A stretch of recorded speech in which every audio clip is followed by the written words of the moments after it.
बड़े भाव से मीरा जी का चरित्र सुना है।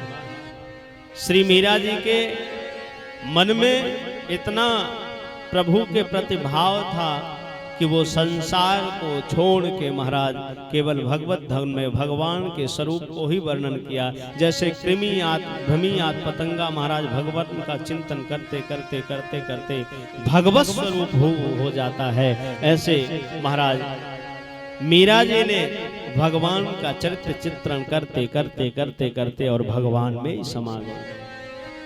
कहने का अभिप्राय ये है सज्जनों कि जो भगवान के प्रति जिसकी अकाट श्रद्धा होती है, जो रसिक होता है, जो भावुक होता है, उसे संसार की कोई परवाह नहीं होती।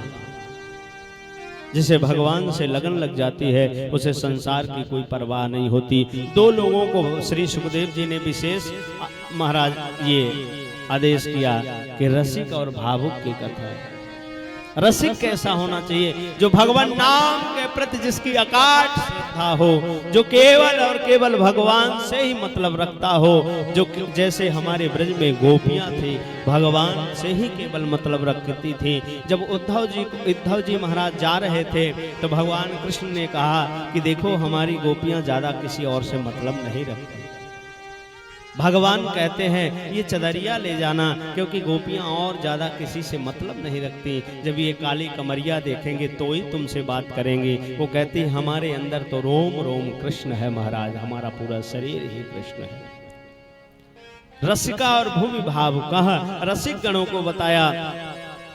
मीरा जी की आप लोगों ने बड़े विधान से कई बार कथा सुनी है, केवल एक बार थोड़ा सा चरित्र चित्रण करेंगे।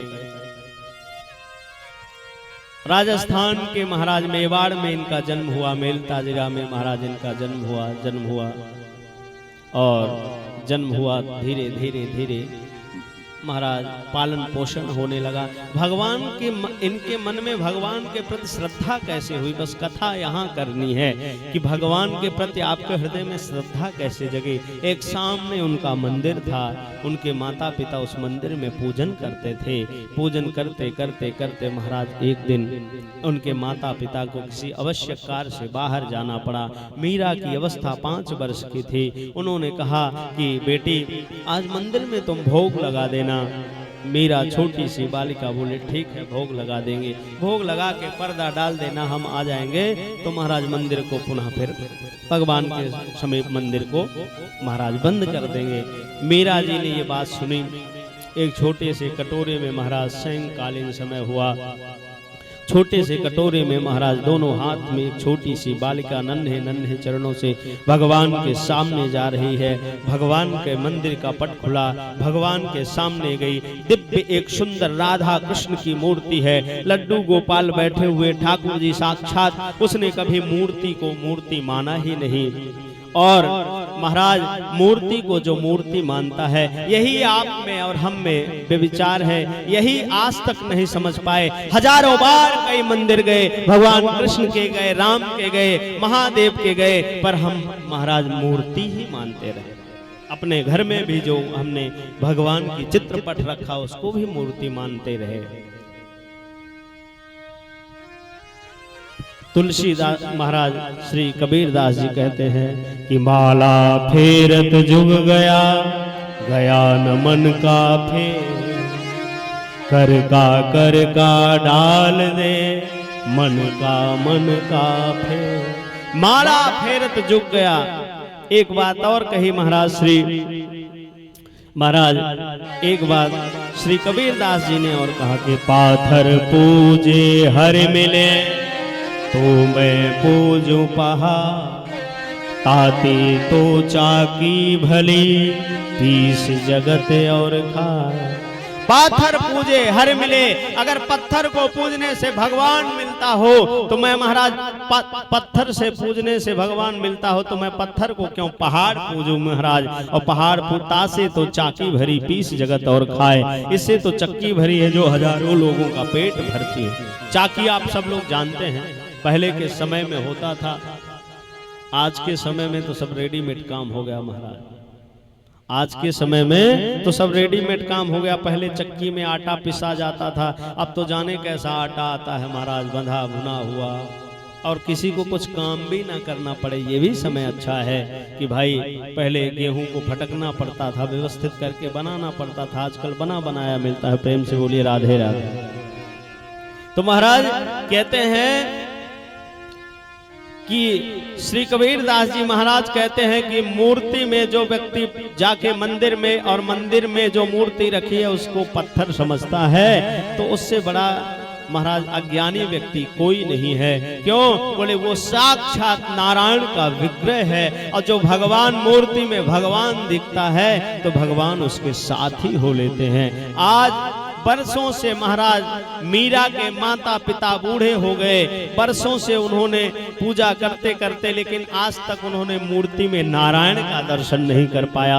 एक 5 वर्ष की नन्ही बालिका महाराज जाती है, उसने देखा ही नहीं कि मूर्ति है, उसे लगा साक्षात कृष्ण की विग्रह है और साक्षात नारायण की विग्रह है, साक्षात कृष्ण की विग्रह है। तो भगवान वहां पे महाराज पहुंचती है, धीरे धीरे करके अंदर गई, पर्दे को रखा, और पर्दे को रखने के बाद महाराज उसने किया क्या कि दूध का कटोरा सामने रख दिया, और जब दूध का कटोरा सामने रख दिया और भगवान से कहती है कि आप इसको पान कर लीजिए, इसको पान कर लीजिए। भगवान नहीं पान करते, उसको लगा कि महाराज शायद और कुछ नियम हो, तुलसी दल डाला उसने, और तुलसी दल डालने के बाद महाराज पुनः निवेदन करती है भगवान को कि आप इस दुग्ध को पान कर लीजिए। उसको नहीं पता था कि भोग तो केवल महाराज ऐसे ही लगाया जाता है। तो लोगों ने कहा क्या सच में बात है, जो हम लोग भोग लगाते हैं तो भगवान खाते नहीं?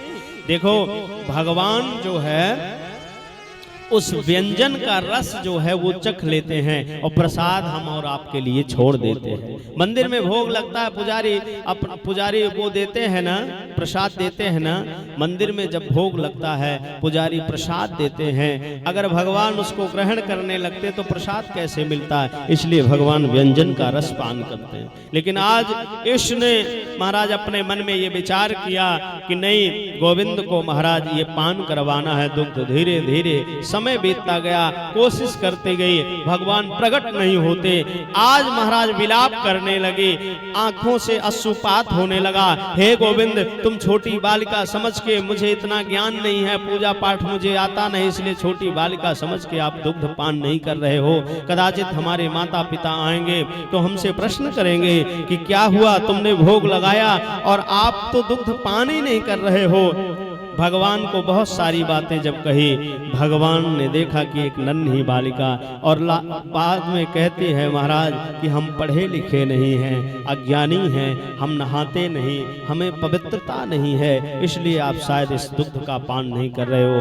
भगवान इस छोटी सी बालिका के महाराज मन की व्यथा को समझ गए, और महाराज तत्काल भगवान प्रकट हो गए, और देखते देखते महाराज कटोरी का सारा दुग्ध भगवान पान कर गए। बड़ी प्रसन्न हुई महाराज, प्रसन्न हुई।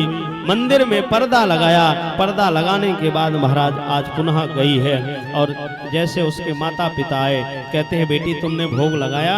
बोले हाँ भोग लगा दिया पिताजी। बोले दुग्ध कहाँ है? तो बोले भोग जब लगाया तो जिसको खाने को दिया तो वो पा लिया, अब दुग्ध कहाँ मिलेगा? अरे कैसी बात करती है, बरसों से पूजा करते करते हो गया हमको, और कहाँ है? तो शायद भोग नहीं लगाती, उन्होंने सोचा कि झूठ बोल रही होगी। उसने कहा आप कैसी पूजा करते थे पिताजी?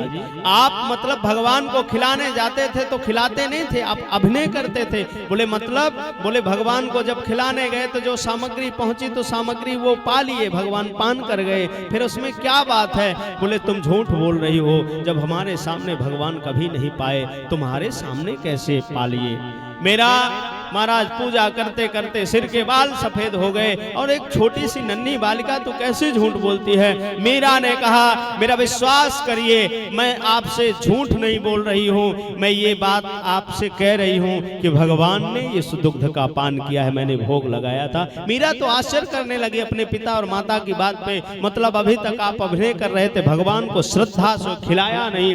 बोले कैसे? बोले भगवान तो कभी खाते नहीं। बोले कैसे नहीं खाते? महाराज महाराज भगवान श्री राम जी ने जूठे वैर शिवरी के यहाँ खाए, भगवान श्री कृष्ण ने महाराज विदुरानी के यहाँ केला खाए, भगवान श्री कृष्ण ने महाराज हर भक्त के यहाँ जा जाके, ग्वालवानियों के यहाँ महाराज जा जाके भगवान छाछ पिए, दुग्ध पान किए, भगवान ब्राह्मण पत्नियों के यहाँ जाके उनके हाथों से भोजन किए। और आप कैसी बात कर रहे हैं कि भगवान खाते नहीं? भगवान को खिलाने के लिए श्रद्धा होनी चाहिए, भगवान को खिलाने के लिए प्रेम होना चाहिए, भगवान को महाराज पवाने के लिए हृदय में वात्सल होना चाहिए। अगर आपके हृदय में वात्सल है तो महाराज भगवान जहां आप कहोगे तहां खड़े हो जाएंगे। कहां कहो जहां प्रभु नाही।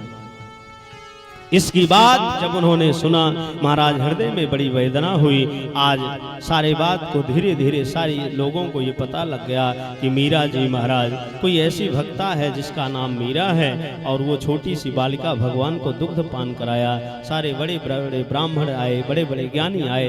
तुम झूठ बोल रहे हो, वास्तव में कोई खास बात नहीं है। हम लोग इतने दिनों से पूजा कर रहे, शालिग्राम को स्नान करा रहे, हमारे बाल सफेद हो गए, मंदिर की स्थापना की, बड़ी पूजा पाठ करते हैं, बड़ा नियम करते हैं, पर भगवान हमारे सामने तो कभी पाए नहीं, तुम्हारे सामने भगवान कैसे पा गए? तो उसने कहा कि देखो मैं सत्य कह रहा हूँ, मेरी बेटी का ये संकल्प है, मेरी बेटी ने ये बताया है कि महाराज भगवान ने पाया है। लोगों ने कहा क्या दोबारा भगवान पा सकता है? अपने बेटी के पास गए, बोले भगवान जो एक बार पा सकता है वो दोबारा भी पा सकता है, इसलिए आप पवाने की चेष्टा करिए। सारे लोग आ गए और कहे कि महाराज सारे लोग वहां पहुंचे, और लोग पहुंचे मंदिर के सामने बैठे हुए सारे लोग, और कहते हैं मीरा के हाथ में कटोरा दे दीजिए, अगर भगवान दुग्ध पान कर गए तो समझना कि ये लोग सच बोल रहे हैं, वरना ये झूठ बोल रहे हैं, इनको गांव से निकाल दिया जाएगा। मीरा के हाथ में दुग्ध का कटोरा दिया। मीरा के नेत्रों से महाराज झरझर अश्रुपात हो रहे हैं। वो विचार कर रही है, चिंतन कर रही है कि कैसे लोग हैं जो भगवान के सामने भी परीक्षा होती हैं। भगवान परीक्षा का नहीं महाराज, भगवान तो इच्छा का पूर्ति करता है। भगवान परीक्षण के नहीं, भगवान तो सच्चे श्रद्धा से महाराज मिलते हैं। भगवान के काम में कभी परीक्षा लेनी नहीं चाहिए। भगवान के सामने तो महाराज आपकी इच्छा प्रबल होनी चाहिए। अनुराग श्रद्धा से भगवान प्रकट होते हैं। ज्ञान कहीं धरा रह जाता है, प्रेम से भगवान प्रकट होते हैं। इसलिए आज मीरा धीरे धीरे धीरे करके गई, मंदिर में कटोरे को रखा, पर्दा खोल दिया गया। सारे लोग गए, पुजारियों ने चेक किया कहीं कोई ऐसी जगह तो नहीं कि मीरा दूध कहीं फेंक के चली आती हो।